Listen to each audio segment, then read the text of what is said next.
A good few months ago, I posted a video about the Honda CT125 concept bike, and the reception in the comments was overwhelmingly positive. From all parts of the world, commenters said that if Honda sold this tiny off-roader in their market, they'd take one. And just last week in a virtual event, Honda announced that they'll actually be selling the CT125, or Hunter Cub as they've called it, to the Japanese market in 2021. So in today's video, we'll take a look at the full details that they've released. But before we get started, if you're new here and you want to see more of the latest motorcycle news right here on YouTube, then please do remember to hit subscribe. The Hunter Cub isn't exactly a new idea. The Trail Cub existed many years before it, and the CT110 was extensively used by the Australian Postal Service, but the 2021 version brings it up to date with a bunch of tweaks. Essentially, it's an adventure version of the current Super Cub. Honda say in their press release that it expands the Super Cub's enjoyment as a means of transportation to various outdoor leisure activities such as touring to the suburbs and camping. It's a model with functionality. They've made changes to ensure that it can cope with both urban duties as well as trails and uneven surfaces. Suspension travel has been increased from about 90mm to 110, and reinforcements have been made around the head tube to ensure that it can cope with the additional stress of off-roading. There's a high-level exhaust which functionally keeps it out of harm's way, but also adds a scrambler aesthetic to the Cub. It also has a high-mounted intake duct which should help to reduce the amount of dust inhaled, as well as a side-mounted air filter which ought to be easier to access and clean. There's also a bash guard under the engine to protect it from rocks, and disc brakes are used both front and rear, whereas the Super Cub has a disc at the front but a drum at the rear. The Hunter Cub uses one-channel ABS, which is to say that it only has ABS on the front wheel, whereas the rear is free to slide around, which ought to make it a bit more fun to ride off-road. The tyres are noticeably more chunky with deeper treads that will offer more grip on loose surfaces, and the wheels are spoked as opposed to the cast wheels on the Super Cub, making them more durable.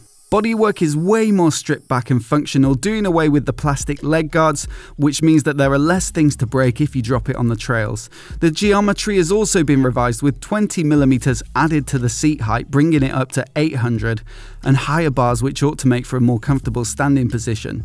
The wheelbase has also been extended by 10mm to 1255, adding a bit of stability, and ground clearance has also been increased from 125mm to 165. That's quite a big difference of 40mm and should make for a much more able bike over obstacles. It also offers more range than the Super Cub with a 5.3 litre tank as opposed to 3.7 litres. Honda quote a fuel consumption figure of 67 kilometers per litre, which equates to about 350 kilometers or 220 miles. That's approximately 70 more miles of range, which is not bad at all. The engine is, however, pretty much the same, using an air-cooled 4-stroke overhead cam 124cc single with an automatic centrifugal clutch and semi-automatic 4-speed transmission. But because of the revised air intake, there's a bit less power and a bit more torque, which is ideal for the bike's intended purpose. Peak power is now claimed to be 8.7 horsepower at 7,000 RPM, and peak torque is 11 Nm at 4,500 RPM. For reference, the Super Cub makes 10.4 Nm at 5,000. The Hunter Cub also features a kickstart as well as an electric starter, presumably as a fallback in case you can't get it started and you're in the middle of nowhere. There are some nice little styling points on this bike too, with the LED headlight and square indicators, perforated exhaust guard, and general overall rugged appearance. It comes in either glowing red or matte fresco brown, and there are a couple of accessories listed on Honda's website like a power socket, heated grips, and a top box.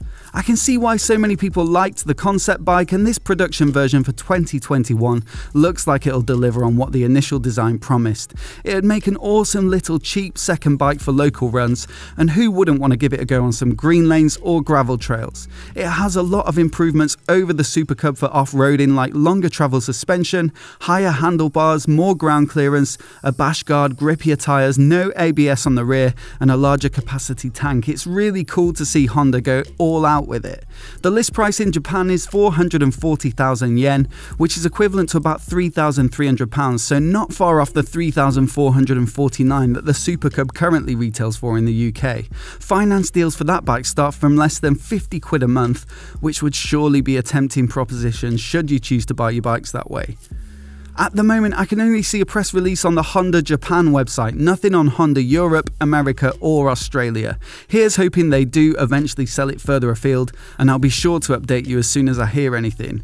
What do you guys make of it though? Let me know down in the comments below. Do you think it could seriously perform off-road, or is the Super Cub chassis and motor just too limited? Let me know what you think, and if you're new here and you want to see more videos like this, hit subscribe and I'll catch you next time.